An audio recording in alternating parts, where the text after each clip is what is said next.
अस्सलाम वालेकुम warahmatullahi wabarakatuh। Welcome back to निविड हैकर मास्टैक कोर्स डे 5 का है। आज का लेक्चर शॉर्ट भी है और पावरफुल भी है।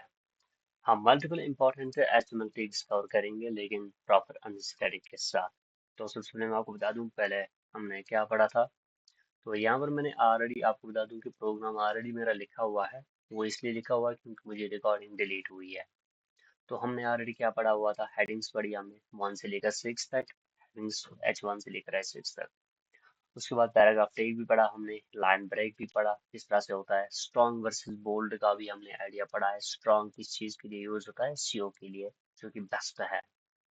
और हमने यहाँ पर ये चीज भी पढ़ा था कि हम किस तरह से आइटम को डिलीट कर सकते हैं, किस तरह से उसको स्टाइल दे सकते हैं, अंडरलाइन कर सकते हैं। और सबस्क्रिप्ट और सुपरस्क्रिप्ट टैग्स भी हमने पढ़ा है। अब आज का जो टॉपिक है वो बहुत ही इम्पोर्टेंट है और बहुत ही मतलब आप समझिए कि ये भी बहुत ही ज्यादा एक इम्पोर्टेंट रोल अदा करता है HTML में। अब आप टेक्स्ट स्ट्रक्चर और फॉर्मेटिंग समझ चुके हो, ये आपको याद रखना है जो हमने ऑलरेडी पढ़ा हुआ है। आज हम वेब पेज को स्ट्रक्चर करना सीखेंगे। आज एक ऐसा जो हमारा जो टॉपिक है बहुत ही इम्पोर्टेंट होने वाला है। तो चलिए आपको मैं स्टार्ट करके दिखा देता हूँ। यहाँ पर हमने प्रोग्राम ऑलरेडी लिखा हुआ है, मैं नहीं चाहता हूँ कि ये प्रोग्राम मुझे ज़ाया हो जाए। तो बट आपको प्रैक्टिकल दिखाने के लिए मैं यहाँ पर एक फाइल नहीं क्रिएट कर लेता हूँ। तो यहाँ पर मैं कर लूँगा जो हमारी ट्रिक्स है उनके लिए हम यहाँ पर आज का जो वीडियो वही आपको बताने जा रहा हूँ, जो बहुत ही इंपॉर्टेंट है, HTML इंपॉर्टेंट ट्रिक्स है। मैं यहाँ पर लिखूंगा इसमें tags.html इसको फाइल में डिलीट ही कर लेंगे क्योंकि ये अभी मुझे आपको दिखाना है, क्योंकि मैंने अभी वहां से अभी मैंने इसको नहीं किया हुआ है। तो यहाँ पर मैंने एक प्रॉपर जो जैसे कि हम ऑलरेडी लिखते हैं, जो हमारा ऑलरेडी प्रोग्राम होता है HTML का, वो मैंने यहाँ पर लिखा है। यहाँ पर मैं लिखूंगा H T sorry HTML tags। तो कंट्रोल एस करके हमारा HTML tags हो जाएगा यहाँ से। तो अब एक चीज आपको यहाँ पर करके दिखा देते हैं। हम पहले हम गो लाइव पे क्लिक करते हैं ताकि लाइव जाते हैं। और उसके बाद जो हमारा सारा काम है वो कहाँ पर होता है, वो होता है हमारा सारा काम जो होता है वो होता है बॉडी के अंदर, क्योंकि हमें बॉडी के अंदर ही काम करना पड़ता है। तो यहाँ से मैं एक काम कर लेता हूँ। तो इसको भी ऐसे छोटा कर लेते हैं ताकि यहाँ से इसको भी बंद कर लेते हैं, ताकि हमारा कोड यहाँ से दिख जाए और यहाँ से हमें इसका देखना चाहिए कि हमने क्या लिखा हुआ है। तो साथ में आपको बता दूं सबसे पहले अनऑर्डर लिस्ट का हमें आज पढ़ना है। तो यहाँ पर बॉडी के अंदर मैं एक चीज काम करूंगा। तो बॉडी के अंदर जैसे हम वेबसाइट में मेन चीज यहाँ पर करेक्ट करते हैं, बट हमें यहाँ पर HTML टैग्स के बारे में पढ़ना है। तो HTML में बहुत सारे ऐसे टैग्स है जैसे कि यहाँ पर अभी आप देख सकते हैं, मैंने यहाँ पर कुछ अभी लिखा नहीं है बट थोड़ी सी इंपॉर्टेंट सजेशन आज भी है कि हमारा टॉपिक क्या है। जो मैंने KILO एक्सटेंशन यूज किया है, जो मैंने एक्सटेंशन डाउनलोड किया है VS कोड के लिए, तो उसकी वजह से मुझे ये सब देखना पड़ रहा है। तो अनऑर्डर्ड लिस्ट जो कि बुलेट्स के लिए bullet as a bullet use होते हैं। पहले मैं एक काम कर लेता हूँ, यहाँ पर H2 का यूज कर लेता हूँ। तो सॉरी, मेरा एक चीज गलत है यहाँ पे, क्योंकि मैंने असल में H2 का यूज करूंगा। H2 का मैं H2 का यूज करूंगा, एंटर करूंगा, तो इसमें मैं लिखूंगा ऑर्डर अनऑर्डर्ड लिस्ट। पहले हमें लिस्ट पढ़ना है। क्या पढ़ना है? List। और लिस्ट में हमारे पास क्या क्या है, दो तरह के लिस्ट्स है। एक है यूएल और एक है एल आई। क्या है? यूएल और एल आई। क्या है हमारे पास? यूएल और एल आई। हो गया ना आपका ये। तो अब मैं आपको बता देता हूँ यूएल और एल आई किस चीज के लिए यूज होता है। फास्ट परफॉर्मेंस के लिए, अगर आप वेबसाइट पर फीचर शो करना चाहते हो, वेबसाइट पर फीचर शो करना चाहते हो, तो उसके लिए सबसे बेहतर क्या होता है, मैं आपको इस साथ रियल एग्जांपल शेयर कर रहा हूँ अनऑर्डर्ड लिस्ट्स का। अनऑर्डर्ड लिस्ट्स का यूएल हो गया अनऑर्डर्ड, और एलआई करता है डिफाइन लिस्ट्स। तो यहाँ से मैं पहले इसको आपको लिख देता हूँ। यूएल किस लिए होता है? Sorry, unordered. और साथ में एल किस चीज़ के लिए यूज होता है, लिस्ट्स के लिए। आया समझ आपको? तो अब मैं आपको बता देता हूँ, तो यहाँ पर एंटर करके मैं आपको बता देता हूँ कि जो टेब है, मतलब ये जो लिस्ट्स है, मतलब अनऑर्डर लिस्ट्स किस चीज़ के लिए यूज होता है, कि जैसे कि आपको मैंने बोला कि फास्ट परफॉर्मेंस, अगर आप वेबसाइट पर फीचर शो करना चाहते हो, सिक्योर सिस्टम होता है, इजी टू यूज होता है, तब अनऑर्डर लिस्ट यूज होती है। यूज केस क्या है इसमें, ये नेविगेशन मेन्यू में यूज होता है, प्रोडक्ट फीचर्स में यूज होता है, सर्विस लिस्ट में यूज होता है। इंपॉर्टेंट बात आपको ये याद रखनी है, लिस्ट के अंदर आइटम्स एल टैग से डिफाइन होता है, जैसे आपको मैंने बता दिया है। यहाँ पर अगर आप देखेंगे हमने लिखा है यूएल, और इस टैग को हमने क्लोज किया है यहाँ पे यूएल टैग के साथ। हो गया आपका। तो इस चीज से आपको समझ आ जाए आज का होगा कि हमने बोला है यूएल अनऑर्डर्ड जो है lists, unordered lists, UL unordered lists, U हो गया अनऑर्डर्ड, एल हो गया लिस्ट्स। तो यहाँ पर बुलेट्स का यूज है, इनके डॉट्स आपको देखने को मिल जाएंगे। तो उसके बाद अगर हम बात करेंगे किस चीज की, ऑर्डर लिस्ट की, ऑर्डर लिस्ट ओएल हो गया ऑर्डर, एल आई हो गया लिस्ट। और साथ में आपको बता दूं, अगर हम बात करेंगे इसमें ऑर्डर लिस्ट में, तो इसकी अगर आप सेटअप बाय सेटअप ट्यूटोरियल लिख रहे हो, सेटअप बाय सेटअप ट्यूटोरियल लिख रहे हो, जैसे हमने क्या किया था, पहले हमने वेब डेवलपमेंट के बारे में कुछ पढ़ा, कोर्स के बारे में हमने सीखा थ्योरी टाइप, उसके बाद एचटीएमएल की थ्योरी भी हमने थोड़ी सीखी है। और उसके बाद हमने क्या किया है, उसके बाद हमने एक HTML फाइल भी क्रिएट की हुई है, और ब्राउजर में उसको ओपन किया है, मतलब ये हो गया सीक्वेंस वाइज। मतलब इसमें क्या होता है, इसमें 1 2 3 4 का यूज किया जाता है, और उसके साथ जो भी हेडिंग होती है वो हम लिख लेते हैं। यहाँ पर जैसे आप देख सकते हो हमारा कोर्स है, अभी यहाँ पर HTML चल रहा है, तो उसमें हमने 1 लिखा है, और 2 पे हमने CSS लिखा है, और 3 पे हमने जावास्क्रिप्ट लिखा है। तो ये चीज आपको ध्यान में रखना है। और डिफरेंस क्या है इसमें, तो ऑर्डर लिस्ट बेस्ट है या कुछ और है, तो वो आप कमेंट सेक्शन में बता सकते हैं। डिफरेंस सिंपल ये है कि यूएल बिलिटीज के लिए यूज होता है, और ओएल नंबर्स के लिए यूज होता है। अब है हमारा एक और टॉपिक जो है वो है, सॉरी, अब जो एक हमारा टॉपिक है वो है एंकर टैग। तो एंकर टैग यानी कि ए किस चीज के लिए यूज होता है वो मैं आपको बताता हूँ। इसे एक पेज से दूसरे पेज जा सकते हैं, कि मतलब ए के साथ क्या हम कर सकते हैं, एक पेज से दूसरे पेज पर शिफ्ट हो सकते हैं, यानी कि एक्सटर्नल वेबसाइट ओपन कर सकते हो, सोशल मीडिया लिंक दे सकते हो। जैसे आपको पता ही है, जब हम किसी को यहाँ पर अगर मिसाल के तौर पर एंकर टैग है, तो ये बिल्लू में कन्वर्ट हो जाएगा जब इस पर लिंक इंक्लूड हो सकती है। रियल एग्जांपल अगर हम देखेंगे, जैसे कि आपको होता है कि किसी ब्लॉग में होता है, किसी वेबसाइट में लिखा होता है कि सब्सक्राइब हियर या विजिट अवर वेबसाइट, तो उसे कह सकते हैं हम, या आपको पीडीएफ में भी किसी जगह देखने को मिलता है। तो अगर आप चाहते हो लिंक न्यू टैब में ओपन हो, तो हम टारगेट ब्लैंक का यूज करते हैं। चलिए लाइव एग्जांपल के साथ देख लेते हैं। लाइव एग्जांपल के साथ अगर हम यहाँ पर ये वाली चीज देख लेंगे, तो अभी हमने क्या लिखा है यहाँ पर, हमने लिखा है ए। ए के अंदर हमने इसमें एट्रीब्यूट लगाया है जो इसका पावर है, मतलब हम इसको कह सकते हैं हेरफ। हेरफ क्या है, हमने इसमें गूगल लगा दिया ए के टैग के अंदर, क्योंकि इसका क्लोजिंग टैग यहाँ है, और इसका जो अपना क्लोज है यहाँ पर अंदर का ब्रैकेट है वो यहाँ है, यानी कि ये है ए के अंदर जो हमने इसके पावर दी है।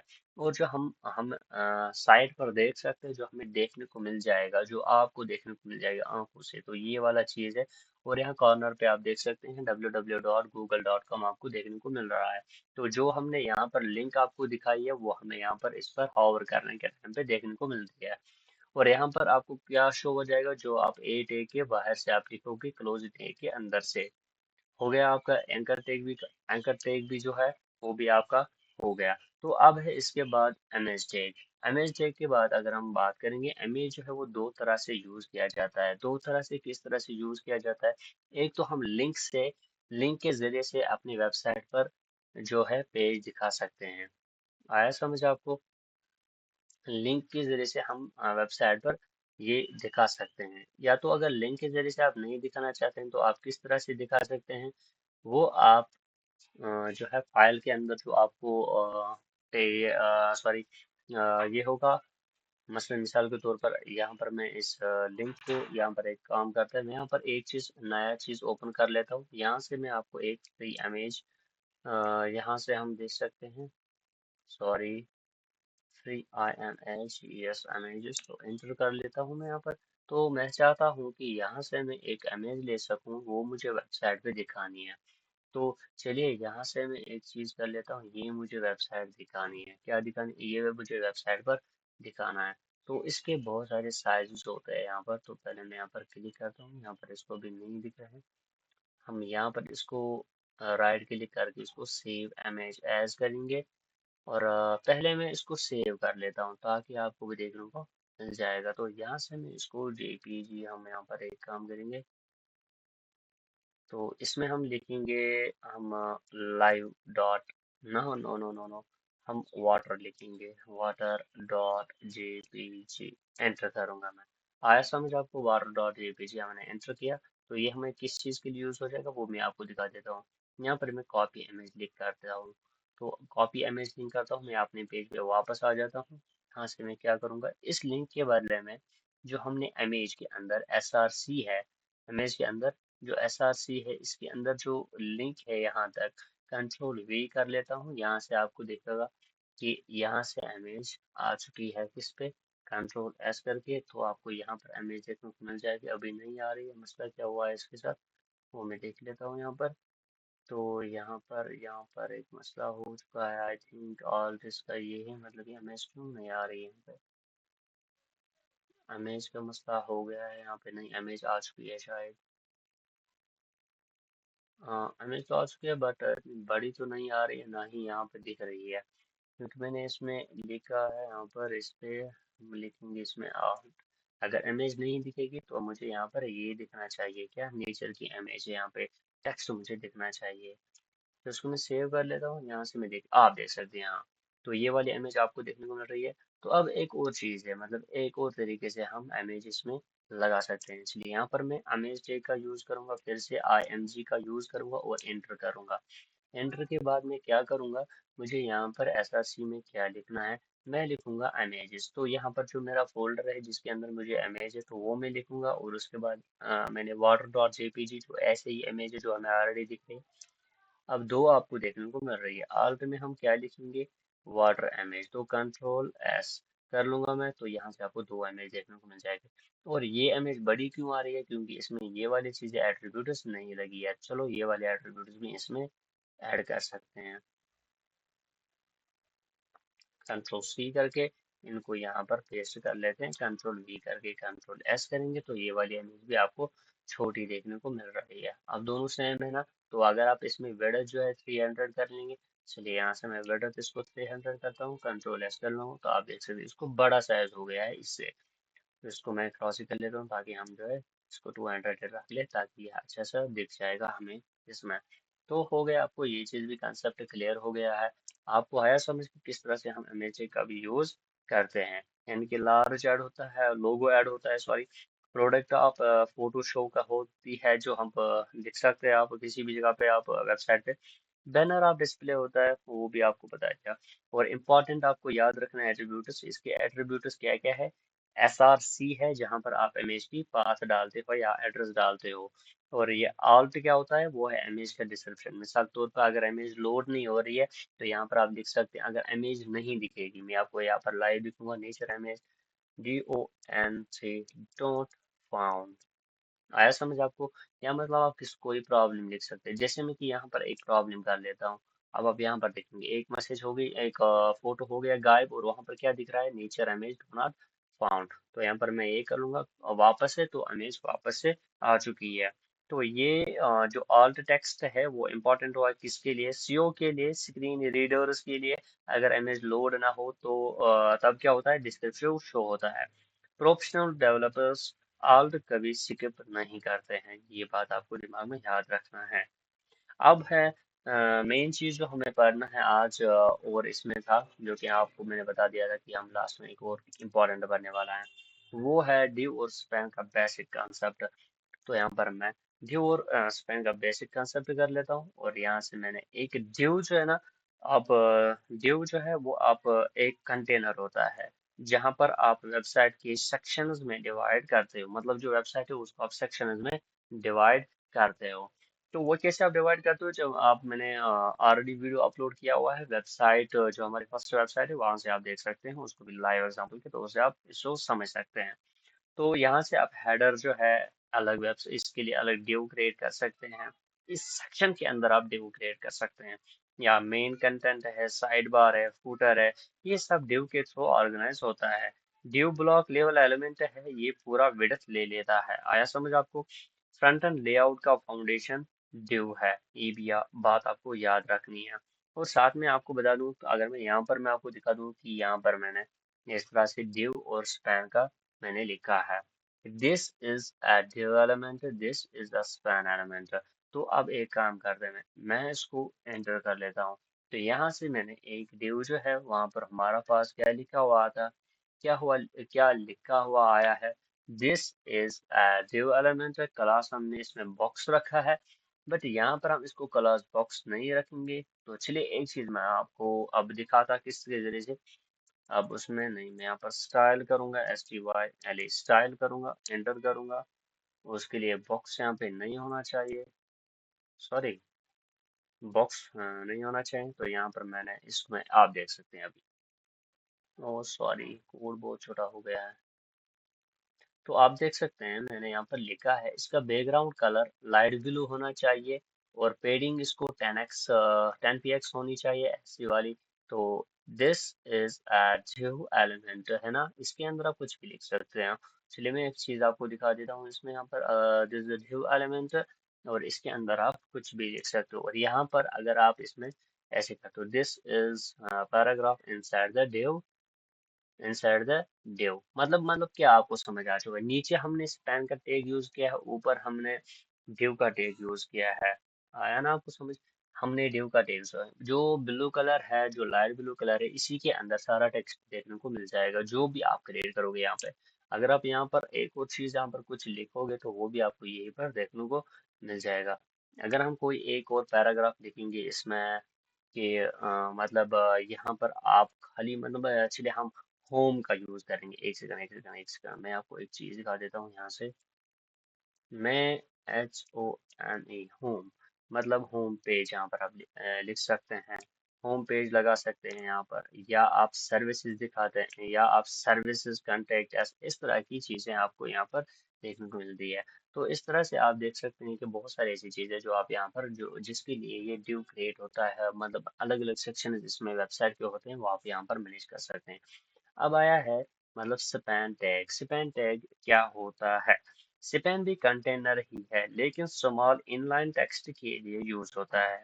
फॉर एग्जांपल, स्पैन किस लिए यूज होता है, फॉर एग्जांपल मैं आपको दिखा देता हूँ। फॉर एग्जांपल सॉरी, एक चीज मैंने कम, सॉरी यहाँ पर एक चीज मसला हुआ है, एक चीज मसला हो चुका है शायद, आई थिंक यहाँ पर डिव, तो मैंने यहाँ पर पी भी क्लोज लिया हुआ है। तो ये पी किस चीज का क्लोज मुझे करना है? ये भी मैंने एक ओपन किया हुआ था डिव के बाहर, और मैंने डिव के अंदर एक और पी, मतलब यहाँ पे डिव के बाहर और डिव के अंदर एक और ही। तो इस पी को मैं नहीं नहीं रहता है, और यहाँ से मैं इसको, एक सेकेंड, थोड़ा मसला होता है ना, क्योंकि मैंने कोड में पहले पी को क्लोज नहीं किया था, तभी ये मसला आ रहा है। तो यहाँ से मैं अगर इसको एंटर करूंगा तो आपको मैं बता दूं कि आप देख सकते हैं यहाँ पर this is the span element, नीचे आपको देखने को मिल रहा है। स्पैन भी एक कंटेनर होता है। फॉर एग्जांपल, अगर पैराग्राफ में सिर्फ एक वर्ड का कलर चेंज करना हो तो स्पैन यूज होता है। मिसाल के तौर में अगर आपको दिखा दूं, लोरम का यूज करूंगा मैं, तो यहाँ पर मुझे इतना सारा टेक्स्ट आपको देखने को मिल जाएगा। आया नीचे आपको सारा टेक्स्ट? अब मैं चाहता हूँ कि यहाँ पर मुझे ये वाले चीज जो है ना, कौन सा, ये VOLUPTM कुछ है ऐसा वर्ड है, तो मैं इसको चाहता हूँ कि ये मुझे रेड कलर में आ जाए। तो इसमें मैं स्पैन टैग का यूज करूंगा, एंटर करूंगा। तो इस चीज को मैं इसी चीज के अंदर डालूंगा, किस चीज के अंदर डालूंगा, स्पैन टैग के अंदर। कंट्रोल एक्स करके इसको मैं यहाँ पे मैं डाल देता हूँ, कंट्रोल V। तो अभी आप देख सकते हैं कोई चेंज मत आई है, कोई चीज चेंज नहीं आ चुकी है। अब स्पेन टैग के अंदर मुझे एक एट्रीब्यूट यूज करना है। ये मतलब आप CSS से भी कर सकते हैं, बट यहाँ पर इस चीज़ का हमें एक ज़रूरी चीज़ याद रखना है कि एक स्मॉल टेक्स्ट स्टाइलिंग कंटेनर है। तो यहाँ पर आप क्या कर सकते हैं स्पैन के साथ, तो आपको करना है स्टाइल इसमें कलर ऐड। तो यहाँ पर आप देख सकते हैं VOLUPATEM, ये वाला चीज जो है यहाँ पर आपको रेड देखने को मिल रहा है। इसी को कहते हैं कि मतलब स्पैन टैग, मतलब स्पैन टैग कहाँ चीज कहाँ यूज होता है एक बड़े पैराग्राफ में, अगर आपको कुछ हाईलाइट करना हो, समझना है कब यूज करना है, कहाँ यूज करना है, क्यों यूज करना है। प्रोफेशनल कोडिंग का यही डिफरेंस होता है। आया समझ आपको? HTML टैग्स सिर्फ याद करना नहीं है, बट इनको समझना भी यही जरूरी है, जो मैंने आपको बता दिया कि कहाँ यूज करना है, कैसे यूज करना है, कब यूज करना है और क्यों यूज करना है। प्रोफेशनल कोडिंग का डिफरेंस ये होता है।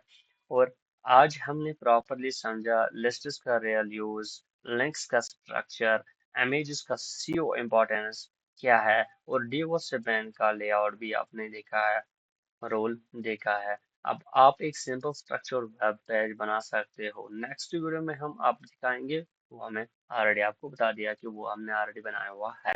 थैंक यू, मिलते हैं नेक्स्ट वीडियो में। अल्लाह हाफिज।